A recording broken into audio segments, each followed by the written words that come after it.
உலக இரட்சகர் ஆண்டவர் இயேசு கிறிஸ்துவின் அற்புதமான ஆசீர்வாத தூய நாமத்தினால் சர்வ வல்லமுள்ள தேவனாகிய கர்த்தராகிய பிதாவினுடைய தயவு இந்த நாளெல்லாம் உங்களை பலப்படுத்துவதாக. ஆவியான தேவனுடைய வழிநடத்தலும் புது பலனும் உங்களுக்கு உண்டாவதாக. ஏசாயா 56 அதிகாரம் 7 வாசித்து பாருங்கள்.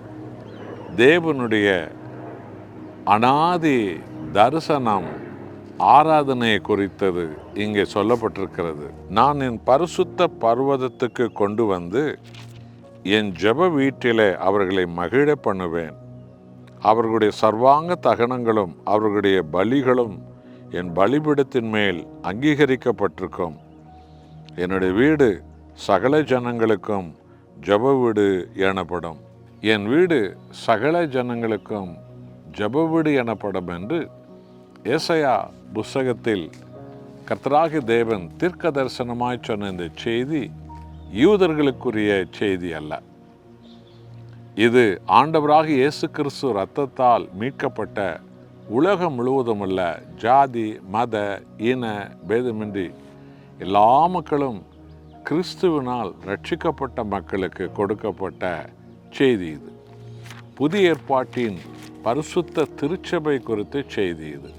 காரணம், யூதர்கள் அவர்கள் ஆராதிக்கிற அந்த ஆராதனை இடத்துக்குள்ளே புற இனத்தாரை ஒருபோதும் அவர்கள் அனுமதிக்க மாட்டார்கள். யூதர்கள் மாத்திரம்தான் அவர்களுடைய ஆராதனைகளுக்குள்ளே பங்கெடுக்க வேண்டும். அப்படி என்று சொன்னால் என் பரிசுத்த பர்வதம் என்று சொன்னாரே, அது எருசலேம் அல்ல, சீயோன் மலையும் அல்ல. ஆண்டவராக இயேசு கிறிஸ்து கண்மலைதான் அந்த பரிசுத்த பர்வதம். ஆக அங்கே அவர்கள் என் பலிபீடத்தில் எல்லா தகன பலிகளை நிறைவேற்றுவார்கள் என்று ஆடு மாடு பலிகளை குறித்தல்ல, உங்கள் உடலை பரிசுத்த பலியாக, உயிருள்ள பலியாக, ஜீவ பலியாக, தேவனுக்கு பிரியமுள்ள பலியாக ஒப்புக்கொடுங்கள். இதுவே தேவனுக்கு நீங்கள் செய்ய வேண்டிய புத்தியுள்ள ஆராதனை என்று ரோமர் 12 அதிகாரம் 1 வாசிக்கிறோமே. விசுவாசிகள் தங்கள் ஆவி ஆத்மா சரீரத்தை தேவனுக்கு அர்ப்பணிக்கும் அந்த ஜீவ பலி பரிசுத்த பலி குறித்து தான் தேவன் இங்கு பேசுகிறார்.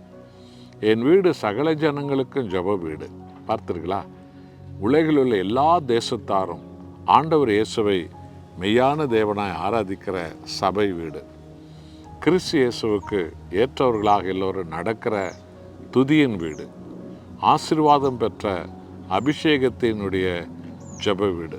பரிசுத்த ஆவியினாலே புதுபலன் அடைந்த பரிசுத்த சந்ததி மணவாட்டி சபையாய் மாறுகிற ஜெப வீடு.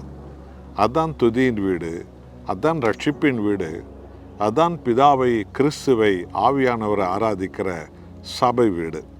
ஆகவே அன்பான தேவ ஜனங்களே, சகல ஜனங்களுக்கும் என்று சொல்லப்பட்டிருக்கிறது. அப்படி என்றால் கிறிஸ்தவத்துக்குள்ள ஒரு குறிப்பிட்ட ஜாதி என்ற பெயர் சிந்தை ஒருபோதும் இருக்கக்கூடாது. ஜாதி மத பேதமின்றி சகல ஜனங்களும் ஆண்டவராய் இயேசு கிறிஸ்துவுக்குள்ள அவருடைய இரத்தத்தால் ஒரு உடலாய் மாறுகிறார்கள். அவருடைய உடலால் ஓர் உடலாய் மாறுகிறார்கள். அவருடைய ஆவியானவரால் அவருடைய வசனத்தால் ஓர் இனமாய் மாறுகிறார்கள். எல்லோரும் மணவாட்டி சபைகளாய் மாறுகிறார்கள். காரணம், நாம் ஆராதிக்கிற தேவன் உலக இரட்சகர். உலகம் முழுவதும் உள்ள அத்தனை ஜாதி ஜனங்களையும் மீட்டு ரட்சிக்கிற தேவன். ஆகவே நாம் எல்லா ஜனங்களையும் கிறிஸ்துவண்டை கொண்டு வருவதில் மிக வாஞ்சவுள்ளவர்களாக இருக்க வேண்டும். ஒரு சபை என்பது ஒரு குறிப்பிட்ட இனத்தாருக்கு சொந்தமானதல்ல, அது தேவனுக்கு சொந்தமானது. எல்லா இனத்தாரும் கிறிஸ்துவுக்குள் ஓரினமாய் மாறக்கூடிய இடம்தான் பரிசுத்த சபைகள். தேவனே, உம்முடைய சமூகத்தில் எங்களையே நாங்கள் ஜீவ பலியாய் அர்ப்பணிக்கிறோம். எங்களை உமது ஆவியால் நிரப்போம். தேவனே, உமது அபிஷேகத்தால் நிரப்போம். எங்களுக்கு புது இதயத்தை தாரும், புது பலனை தாரும், புது வல்லமையை தாரும், புது ஆசீர்வாதத்தை தாரும், புதிய எதிர்காலத்தை எங்களுக்கு தாரும் அப்பா. எங்கள் பிள்ளைகள் எல்லாருடைய எதிர்காலத்திலும் உம்முடைய திட்டங்கள், உயர்ந்த நோக்கங்கள் உண்டாகட்டும். உலகத்தின் எல்லா நாடுகளையும் பிள்ளைகள் மிதித்து உம்மை மகிமைப்படுத்துகிறவர்களாய் மாறட்டும். எங்களை ஆசீர்வதியும் என்று ஜெபிப்போமா, அர்ப்பணிப்போம்.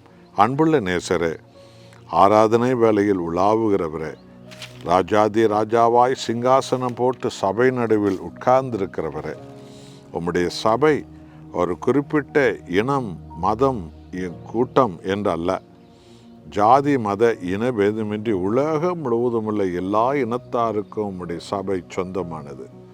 கிறிஸ்துவுக்குள் ஓரினமாய் நாங்கள் மாறுகிறோம். உமக்கு கோடி நன்றி.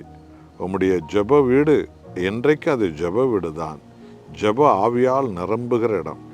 ஆண்டவரே, என்னோடு ஜெபிக்கிற உமது பிள்ளைகளை ஜெபாவியால் நிரப்பி ஆசீர்வதிங்க ராஜா. சுகமாக்குங்க, அபிஷேகித்து உம்முடைய சாட்சியா எல்லோரும் எழுப்புங்க. இயேசு நாமத்தில் பிதாவே, ஆமென்.